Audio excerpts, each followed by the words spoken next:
Okay, it looks like it's top of the hour. Thank you everyone for joining us today for our webinar. Just a few announcements before we get started. You can submit your questions via the chat function throughout the webinar, and we'll try to get to those at the end. Certificates for the U.S. attendees will be available on Friday by logging into your account and downloading those there. And stay tuned at the end of the webinar for an exciting announcement regarding a symposium coming later this year. Barbara, if you'd like to go ahead and get started, go right ahead. Great. Hello, everyone. My name is Barbara Hazy. I'm an assistant and professor of nursing at the University of Wisconsin-Milwaukee. I'm also a certified pediatric nurse practitioner, and I'm a lactation consultant. I have extensive experience working with term, preterm, and medically fragile breastfeeding families.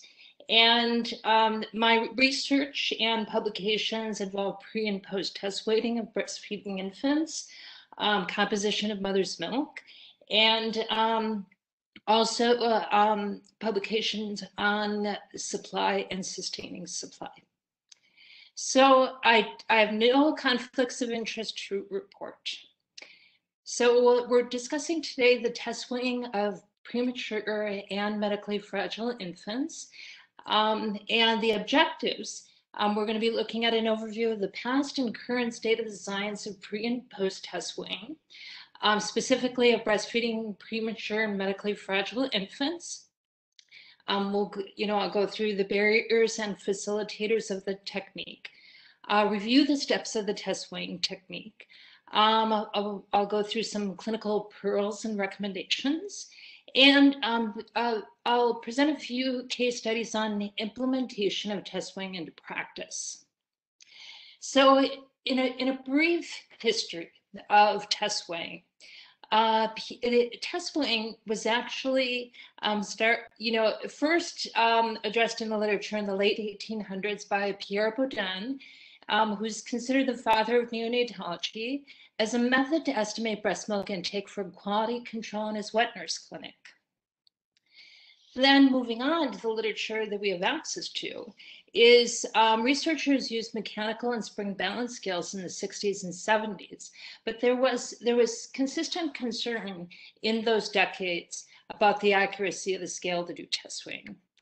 So moving on to the mid-1980s to 1990s, Arthur, Hartman, and Smith did a really nice study on the pre and post test weighting of mothers, and then also doing it with infants. They found that the measurement of milk intake of breastfeeding infants by using maternal weighing, that consistently overestimated the amount that the baby consumed. So in the mid-1980s to 1990s, came the development of the newer electronic digital scale. There were publications by Druitt, Woolridge, Meyer, Engstrom, Kavanaugh, and colleagues, and there were those studies in the mid-1980s to 1990s.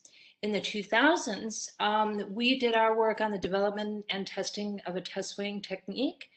And in 2015, Rankin and colleagues replicated the technique.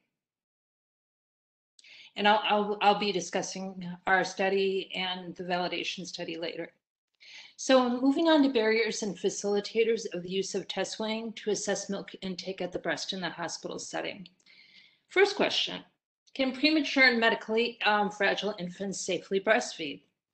So in the work in the 1980s and 1990s of this group of scientists, studies demonstrated that premature infants are more physiologically stable when breastfeeding versus bottle feeding, and they consume smaller amounts.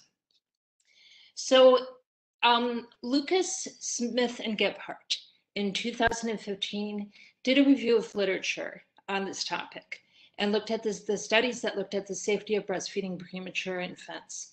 They found that premature infants maintain physiologic status during breastfeeding as early as 27 to 28 weeks post-conceptual age.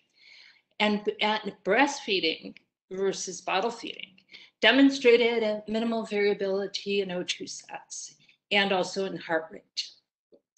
Preterm infants in studies exposed to breastfeeding at less than 30 weeks that were provided skin to skin and transitioning to breastfeeding techniques and progressed to nutritive breastfeeding sooner.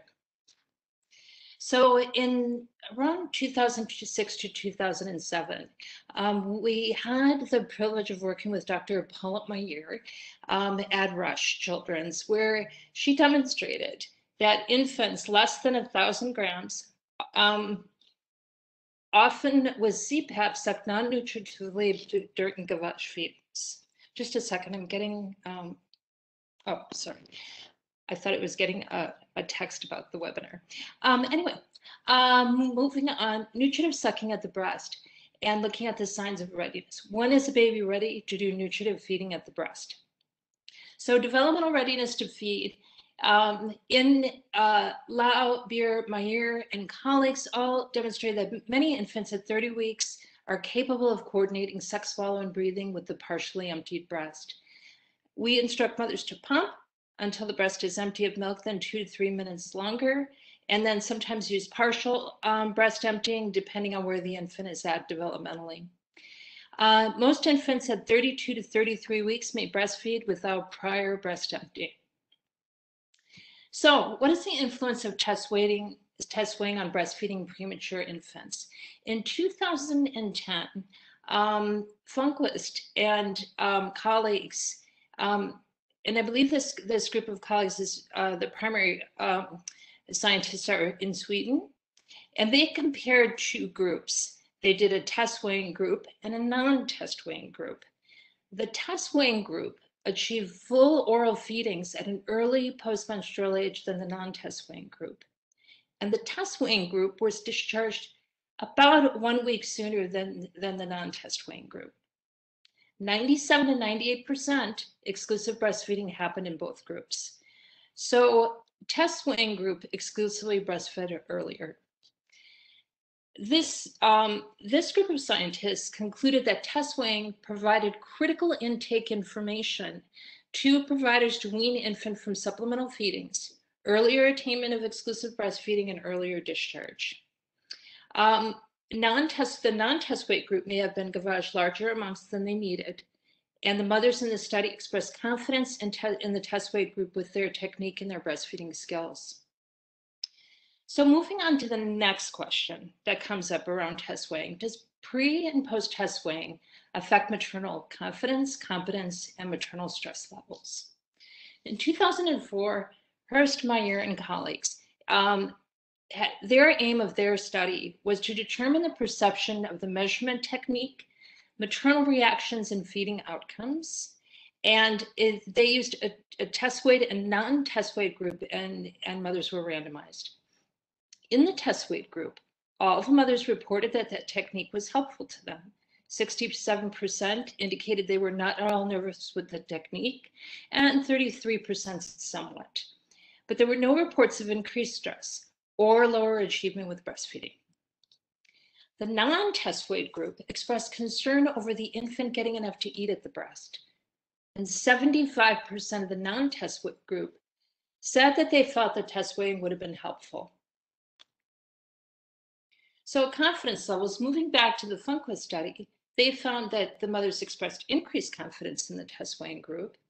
And in another study done by Hall, Shearer, and colleagues in 2002, their aim was to see how test weighing preterm infants affected maternal confidence and competence. They did a longitudinal repeated measures control group randomly assigned study to test weight and non-test weight groups. Their results were that there were no significant difference in maternal confidence and competence at 4 points of measurement between groups. There was they checked at initial, 3 days after initiation of breastfeeding, at discharge, and 4 weeks post-discharge. In the test weight group, they reported increased competence in breastfeeding their preterm infant versus the non-test weight group over the time points, from points 1 to 4. There's no difference between groups in maternal confidence from points 1 to 4 over time. And there was a significant increase in confidence over time in both groups. So moving on to the next question. and it's an important question, is that can we use clinical indices to estimate milk intake? Essentially, can we watch the feed and look at the infant, looking at certain clinical indicators, and estimate from that the amount of breast milk the baby got? So clinical indicator examples including counting of swallows, time spent at the breast actively feeding, whether that baby has a non-nutritive versus a nutritive sucking pattern, and whether or not there was a change in breast fullness, whether the breast was softening after the feed. Assessment of maternal letdown or infant satiety. So after all these years, I've come to the conclusion that we absolutely need both. We absolutely have to look at the observational data, the qualitative aspects of the feed, maternal-infant interaction, but we also need to have an accurate assessment of what the baby took at the breast. So I bring up the work of Dr. Thori, Shaker, Pridham, Patos, Park, and Fuller, because they have an excellent scale that they use called early infant feeding assessment, skills assessment. And if you want to learn anything about the quality and assessment of a feed, this is an excellent resource for that. But clinical indicator examples so moving on to the clinical indices versus test weighing, that's the question at hand. Meyer, Engstrom, Fleming, Streeter, and Levegne in 1996 did a study on estimating milk intake of hospitalized infants who breastfeed. They used the SMART Model 2 Olympic scale, and they described the accuracy of clinical indices to estimate breast milk intake of preterm infants versus test weighing. What they found in that study is that clinical indices do not provide an accurate estimate of milk intake. Random differences both over and underestimated the actual intake, and they concluded that clinical indicators cannot replace test weighing when accurate supplementation is required. So in a more recent study by Altutas and Kozak and colleagues in 2015, their aim was to detect breast milk intake in preterm and term infants to assess if the infant consumed sufficient volume at a breastfeeding session using the latch score versus test weighing. 75% of the term infants consumed 97% of the expected volume at each session, and 2% of the preterm infants consumed the expected volume. So what that's telling us is that the latch score was not sensitive for preterm infants, and it's actually the latch score is validated for term infants. But it was a very interesting study nonetheless. But in each group, the latch scores of 7 or greater did indicate that 50% or more of the expected volume was achieved. But again, this study found, as in other studies have found, that there was a high variability of intake in each group. Their conclusion was that the latch score cannot substitute for pre and post test weighing to estimate breast milk intake. So in a study published last year, Perella and Nancaro and colleagues published a study on estimates of preterm infants' breastfeeding volumes. And they said that they tested the Premature infant breastfeeding tool and test weighing. In this particular study, they studied 60 breastfeeding diets with over 1,186 breastfeeding sessions. They found that the PBAT, the Premature breastfeeding assessment tool, was accurate in assessing when no breast milk was transferred, but not when assessing 50 to 100% of estimated volume transferred. Again, as in other studies have demonstrated, there was a wide variability of breast milk transferred. When it was transferred, it was 11 to 47 mLs. 20% of the time, the preterm infants didn't transfer milk at all, according to their test weight data. So moving on to, is test weighing an accurate procedure to measure breast milk intake at the breast? So this is our study. I credit the wonderful work of my colleagues, Jean Barrera, Pamela Murphy, Martina Mueller, a statistician, and Jean Rhodes. And we worked together to put this study together and develop the technique. So what we did, our first step was to identify variables that impact accuracy of test weighing for preterm and high-risk hospitalized breastfed infants, and to test the accuracy of that technique. So our methods were, the technique was developed testing the accuracy of our scales. And keep in mind, we did this in between 2007 and 2008. So the scales that we tested were what we had available to us at that time. The Olympic Smart Scale, Scaletronics, and Medulla Baby Weight Scale. We found that we were consistently getting the most accurate weights from the Medulla Baby Weight Scale, and the second phase of the study was used with that scale. So we did careful observation of why we were getting inaccurate readings. And that included positioning the infant on the scale. Interesting finding for us on the flatbed scale is that we would lay a bottle of water across the scale, and that same bottle of water would increase 10 grams as it moved across the scale.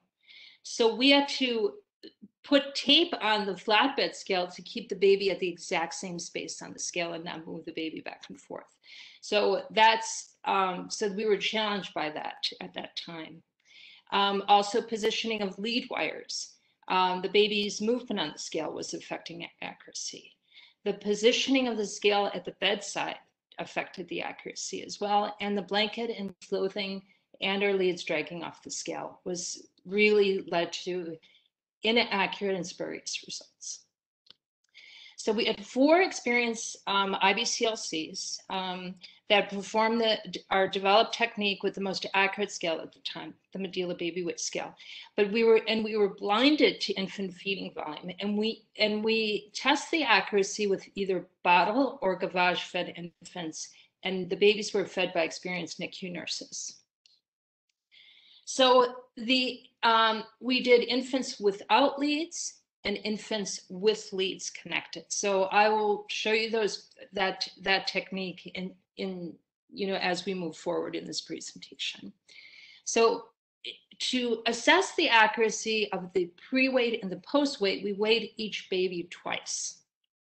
And our clinically acceptable difference between the volume consumed and the actual test weight was plus or minus 5 grams. So just when we did those pre-weights to see that we were having accurate readings, that we were getting those really tight pre and post-weight readings, without leads connected, 20 pairs of weights obtained on 10 infants without the leads. We had absolutely 17 identical weights, and 2 pairs differed by 2 grams and 1 by 4 grams. With the leads connected, of the 24 pairs, 20 pairs were absolutely identical, 3 differed by 2 grams and 1 again by 4 grams. So our results were, after we tested our developed technique, and again, we were assessing blinded, we did the test weighing, we were blinded, the weigher was blinded to the amount consumed by gavage or bottle. So we knew that the nurse knew exactly what the amount was that was consumed by the infant. So with 95% confidence, this test weighing technique that we developed demonstrated an accuracy within 5 grams of actual volume consumed. And we also concluded that test weights must be performed with a consistent technique and evidence-based methods to control for variables that lead to inconsistent and inaccurate readings. So I'm going to play a 4-minute video for all of you.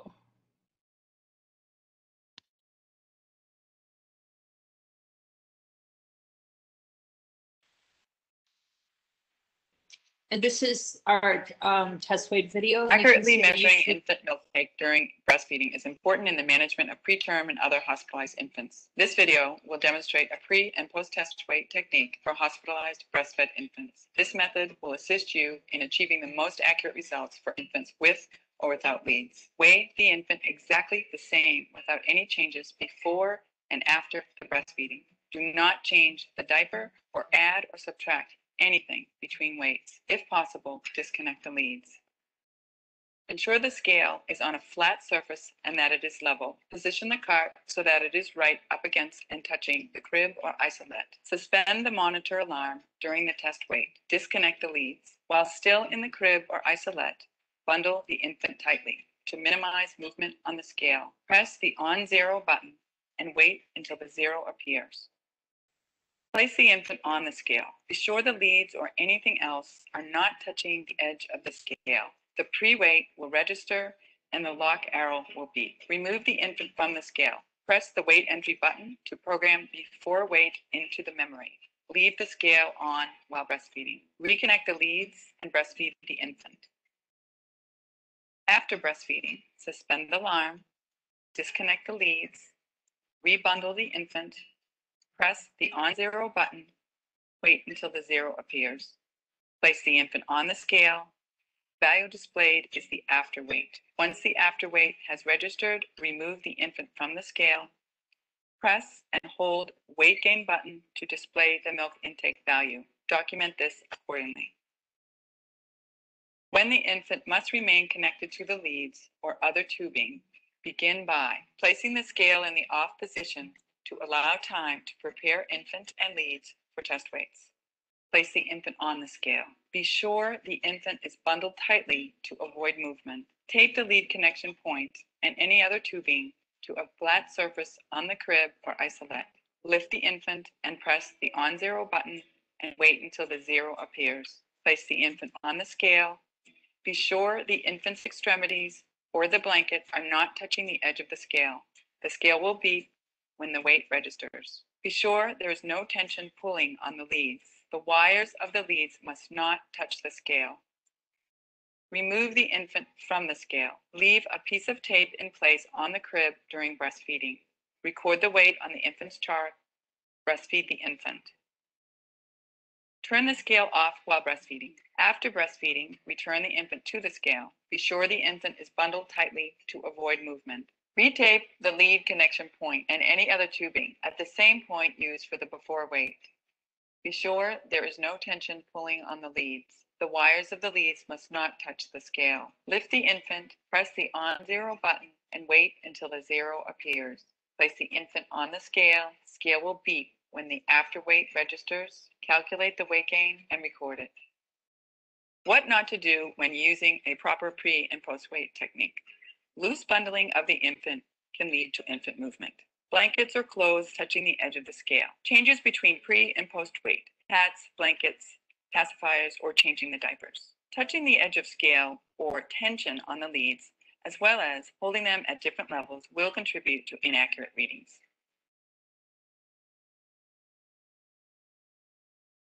Okay. And moving on from our work in that publication, Rankin and colleagues in 2016 validated this technique, and they did a single center prospective cohort study with babies 28 to 36 weeks. And they did 3 pre-weight and 3 post-weights obtained using with and without lead techniques. They did 101 test weights performed with 68 infants. Their results were that estimated and actual gavage or bottle-fed volumes highly correlated, p-value less than 0.001, with a mean absolute difference of 2.95 mLs. 85% of their test weights were within the 5 ml of actual feed volume and did not vary by corrected gestational age, feeding duration or volume, formula versus breast milk, or caloric density.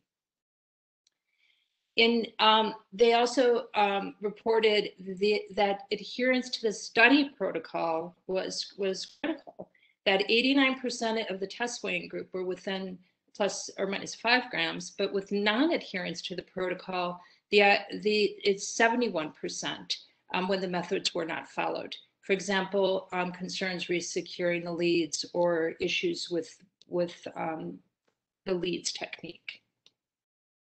So I want to go through some examples of test weighing and why it's important, and we've demonstrated that in our practice. So this is, these are case studies. These are actual infant case studies using test weights, but they tell a story of how test weights were implemented and the decision making that happened thereafter.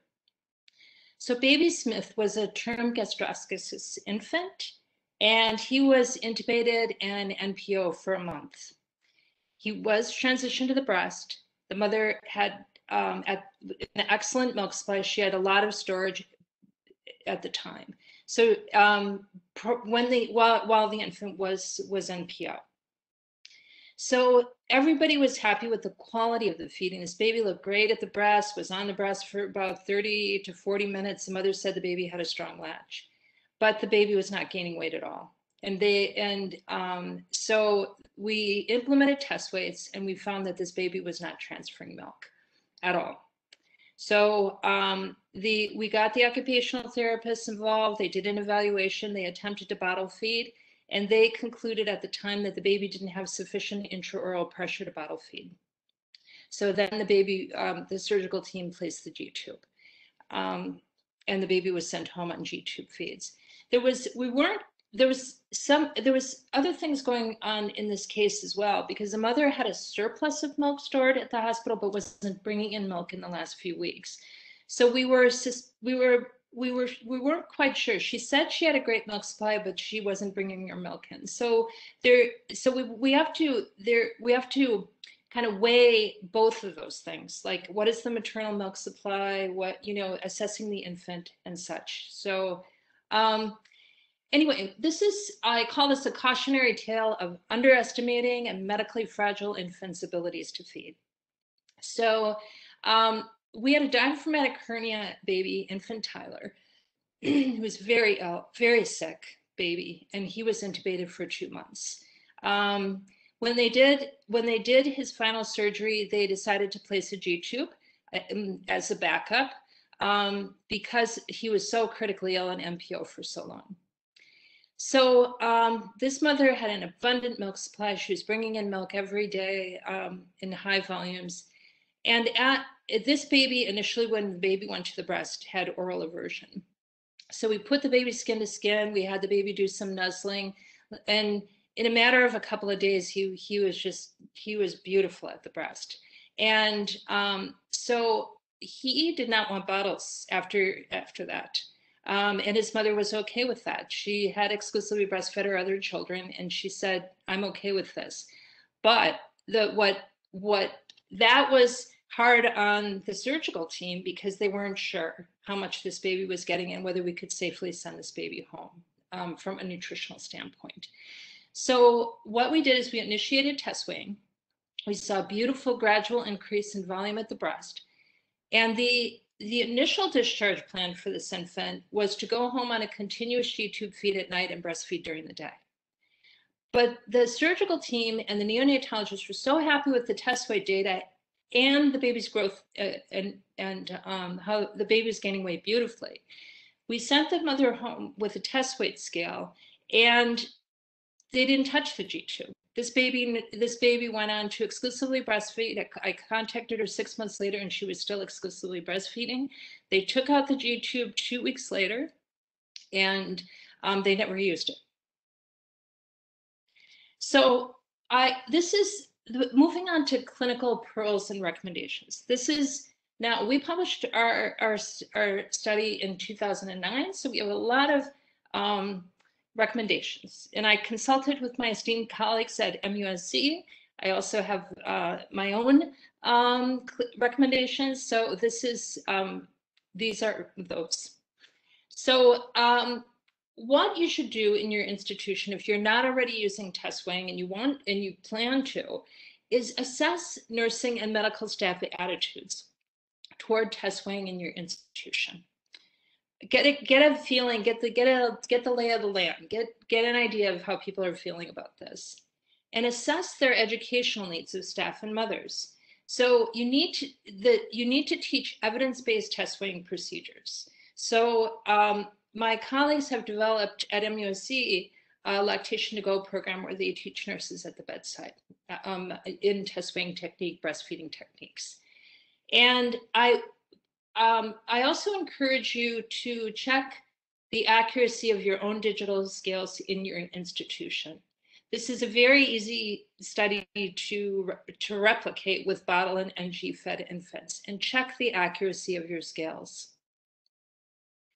So we have found that engaging and educating mothers to actually do the test weights on their own has been very successful. Mothers are fabulous at this. They really embrace it, they do it. But it is important to still, going back to what I had said earlier, it is still important to closely observe that breastfeeding session and observe for signs of nutritive sucking and audible swallowing. This is important, and sometimes you can hear the audible swallowing. It's quite obvious, or you can take a pediatric stethoscope and listen at the neck for audible swallowing. But you must document and to see that swallowing is occurring before initiating test weights. Because if you initiate test weights too early, that can increase stress level of the mother. So we have found that the disconnected leads procedure is the most accurate procedure consistently across the board. And then it's also important to establish a consistent section in electronic charting for documenting test weight results that guide provider recommended supplementation. So I also want implore people to think about the language and the statements that we're using when we use test weighing and interpret the results. So for example, avoid phrases such as he or she only took 10 mLs this time, or he or she didn't do well with this feeding. Educate the breastfeeding parent in developmentally appropriate stages of feeding and emphasize the positive feeding behaviors and progress. Emphasize that bonding moment and what went on during the feed. You know, there's all sorts of gorgeous things that happen during breastfeeding. You know, the baby and touching the breast, or you know, the contentment and the relaxation, and you know, those are the kinds of the positive sort of aspects of the breastfeeding session, and what happened with the interaction of the mother and the infant. So also continuously assess breastfeeding parents' responses to test weighing. If it's too stressful, it may need to be discontinued. You can try again later at another time when the baby's feeding improves, or you can use other methods. But it is important to keep assessing the mother's response to test weighing.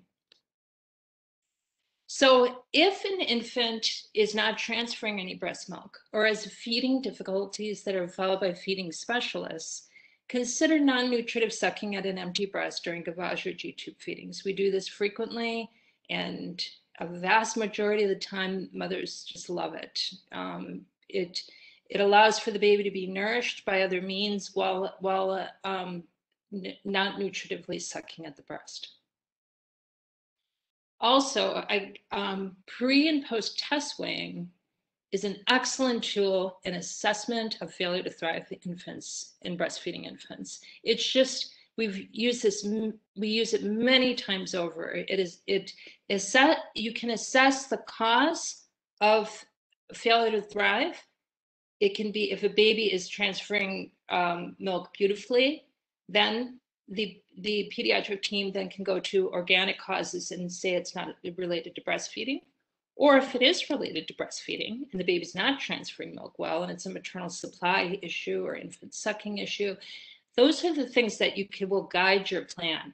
So test weighing, I've used it, and also my colleagues have used it many times over as a very great tool to assess and diagnose causes of failure to thrive in breastfeeding infants. So the other thing that's important is to avoid drawing any inferences over a test weight result in a single breastfeeding session. And because going back to the studies that I presented in the beginning of this presentation, there's high levels of variability that can occur at each breastfeeding session. So look at the pattern of infant breast milk transfer over several feedings and look at the progress the baby is having. Continue to look at that bigger picture of what's going on and not focus too heavily and make all sorts of decisions around a single breastfeeding session, especially if a baby didn't transfer much at that feed. So I want to go through also some case studies of how this was implemented into clinical practice. First, we'll go through ours. So we were not using test weights in 2007. We were at the Medical University of South Carolina. We were typically, the method that was being used is they would say 10 minutes at the breast, supplement half the feeding by NG, OG, or bottle. 20 minutes or greater, no supplementation is required. The MDs were writing orders for volume that the baby needed. The nurses were bottle feeding it to assure the accuracy of the volume intake with mothers who desired to breastfeed. We noticed a high amount of maternal dissatisfaction with the fact that they were not breastfeeding when they wanted to breastfeed. Their babies had the breast. Our physicians and nurses were at the time skeptical of the accuracy of the test weights. And at the time, which drove our study, was that there wasn't a lot of information on how to get these accurate results. So our neonatology team at the Medical University of South Carolina has a wonderful, head by our director of neonatology, has a wonderful evidence-based and values committee. It's an interdisciplinary committee where practice changes are reviewed and approved. So we took our study and results to the Evidence and Value Committee, and they passed it into practice with our data, with the demonstration of our data and the purpose as well. So we trained 20 breastfeeding team leaders in the technique, who subsequently went on to educate the nursing staff in the test weight technique. We presented at staff meetings on all shifts, and we did new staff trainings. We incorporated test weighing into biannual competencies on all units, and all staff were checked off on the procedure. So again, I'm just going to breeze through these slides so you can kind of see again the technique, how important it is to have the scale flat and level, the disconnection of the leads versus the keeping the leads connected procedures are slightly different as was demonstrated in the video. The baby should be clothed. The infant should be bundled to minimize infant movement on the scale, and weigh the baby exactly the same without any changes before and after. No changes at all. Don't add anything, don't change diapers, nothing. It's just a difference between the pre and the post weight. The weight needs to be done immediately after the breastfeeding session and not delayed. So this is just a mother performing a test weight procedure on her infant. The disconnected leads procedure. This is a little premature infant, and you can see where he needed a nipple shield, this particular infant did. Always assess for pooling in the nipple shield tip, check for audible swallowing, and then once the baby's feed is done, do that post-weight. So moving on to just a few more implementation of test weighing into clinical practice. Giuliano, Pekalski, and Walsh in 2019 did an implementation of pre and post test weights to enhance direct breastfeeding in their neonatal intensive care unit. They used our test weight video. They educated the staff in the knowledge and increased their confidence and knowledge in the test weighing technique. When they surveyed the nurses, they found that 5.26 considered it a barrier to breastfeeding, 29% said sometimes, 42% reported never. 81% of the nursing sample reported that the evidence-based consistent test weighing technique was critical to accuracy. Then Gregory in 2018 did a use of test weights for breastfeeding infants with congenital heart disease in a transitional care unit. And this was a best practice implementation project. They wanted to increase the total number of direct breastfeeding sessions in their PCICO. They tackled the fears of breastfeeding and the inability to quantify volume consumed, which prevented the providers from accurately supplementing infants. They identified that as the biggest concern for not putting babies to the breast in this population of babies. So the baseline rates of direct breastfeeding sessions range from none to 7%, and they educated 84% of their staff on the test weighing procedure. The number of direct breastfeeding sessions, something popped up on my screen. The number of direct breastfeeding sessions rose to 90% of mothers who chose to breastfeed at the breast. And mothers expressed increased confidence in breastfeeding, and the implementation project had a positive impact on the breastfeeding culture of the unit. So those are 3 case study examples of NICU and a PCICU implementing test weights into the institution.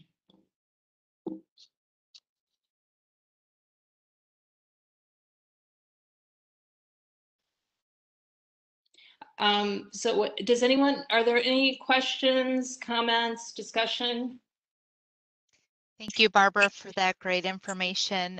Does look like we have about 20 minutes for questions and answers that we can go through.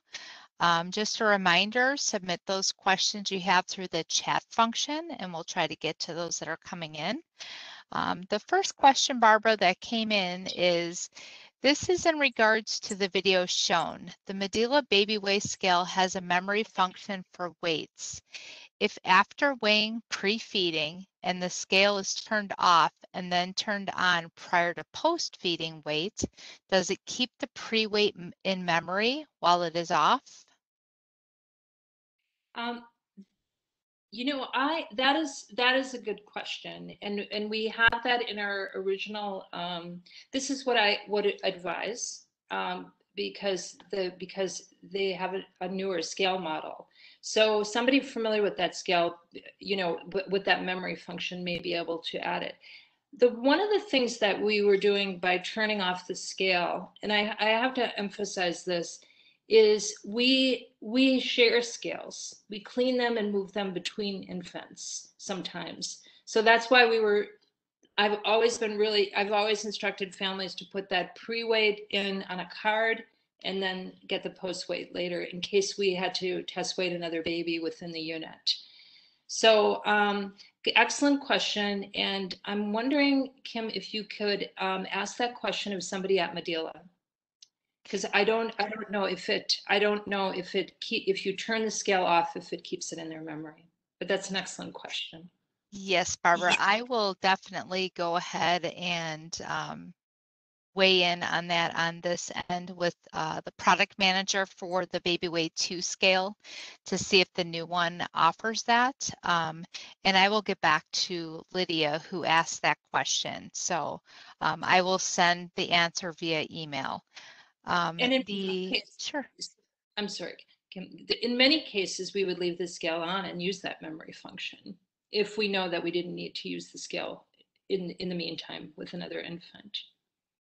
So it's an excellent function. It's wonderful because it calculates the weight. It does, you know, it has that test weighing function in it. Okay, thank you.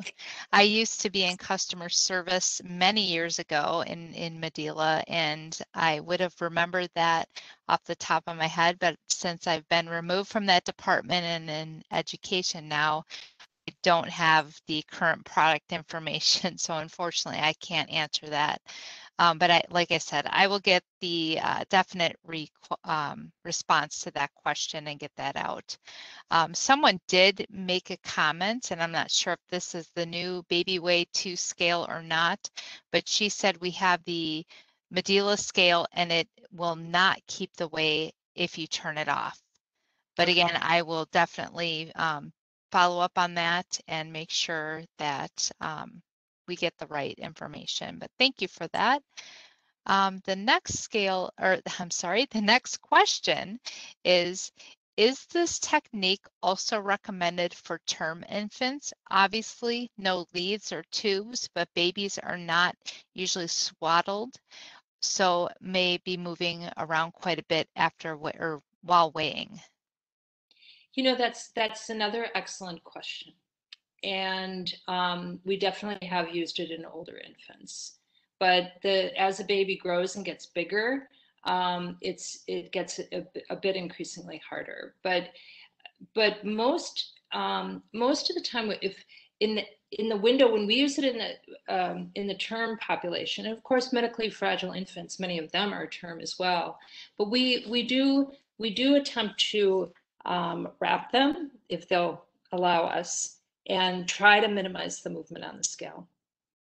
But one of the things I encourage you all to do is do that 2-weight method to see how you're doing on that pre-weight and that post-weight. Because that, if you're concerned about it, you can see, you know, how much variability you get between those two pre-weights. But yes, we use it in term. We've used it in term infants for years. There's often we get failure to thrive infants coming in and as, you know, as old as sometimes 6 months, and more often it's recognized in the first few months of life. But it's definitely an important assessment technique. Okay, thank you for that. The next question is, were the babies in your study skin to skin or wrapped when nursing? Well, keep in mind that this was a study testing the accuracy of the scales and the accuracy of the test weight procedure. So these babies were not put to the breast. These babies were gavage fed and tube fed, so we knew the exact amount they were getting in, so that we could assess the accuracy. So this technique was developed with a known volume going into the infant. So, but do we use skin to skin and that to promote breastfeeding? Absolutely, we do that all the time. So, Okay. and the Rankin study was the same. The validation of the study, they used gavage and bottle-fed infants, because it's essentially a validation of the technique to see if does the test weighting technique measure what the baby took in. Okay, the next question, okay, here it is. Do you calibrate your scale yourself? And if so, how often? Well,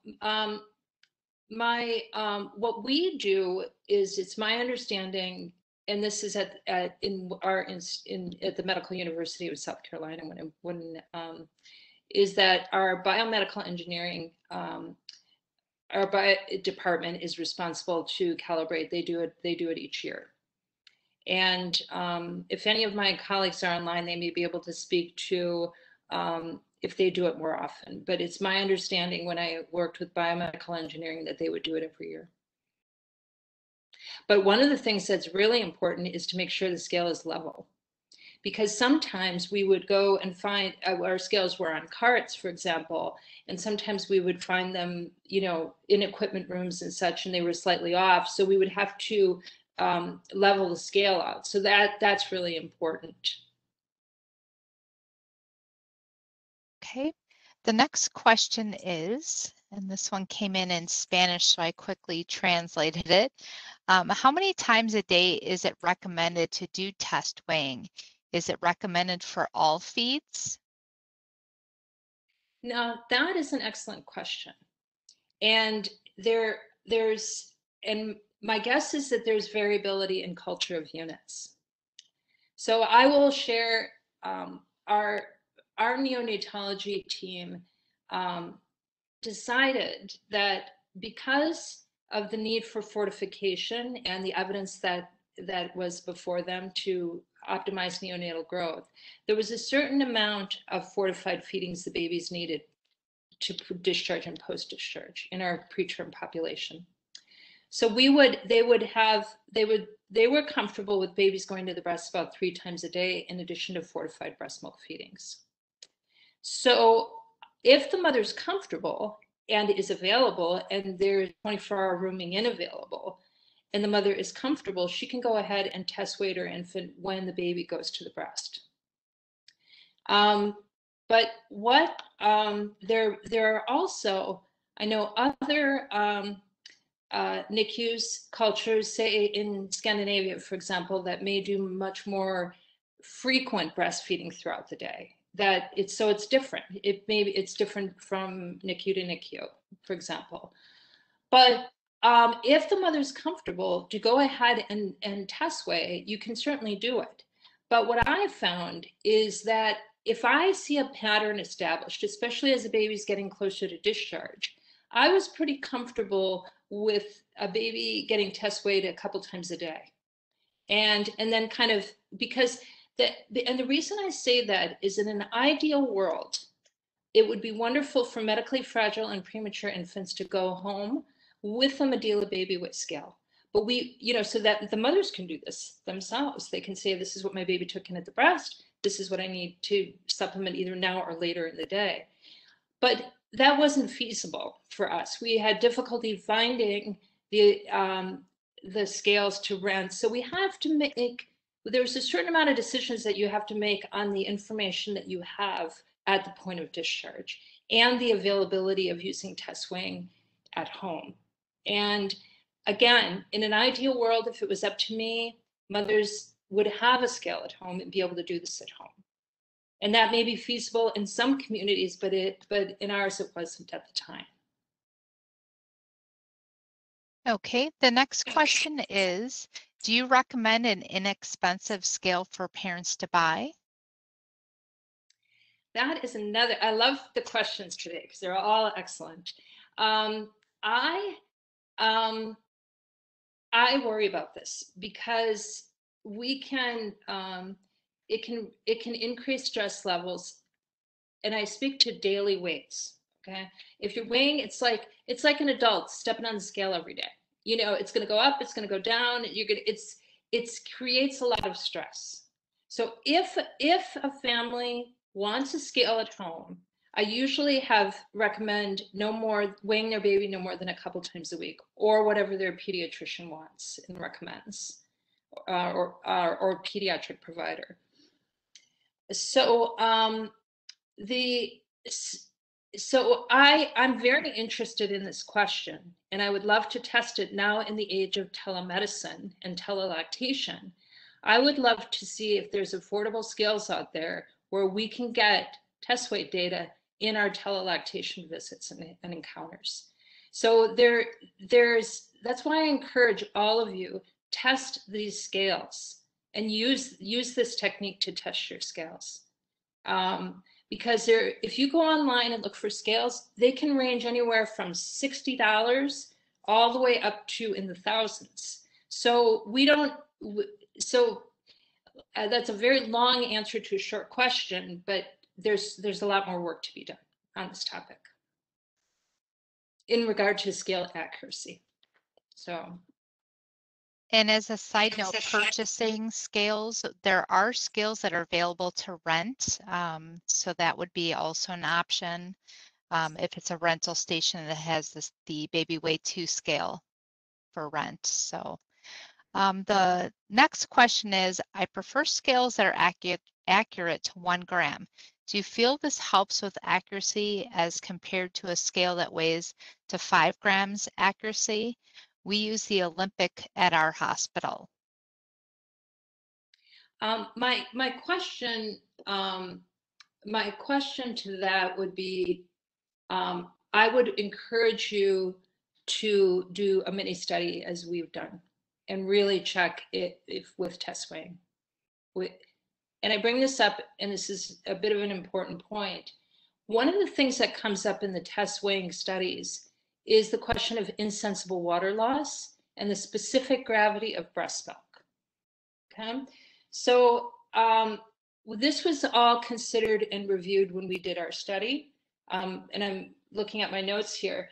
So previous studies described that dressing and wrapping infants prior to weighing was a process of standardizing the clothing and preventing insensible water loss by the cutaneous route. But Woolridge and colleagues found that, or suggested that insensible water loss was insignificant over the course of an individual feeding. Now, fat in human milk can affect volume to milliliters by about 3%. So the correction of this density is considered with insensible water loss.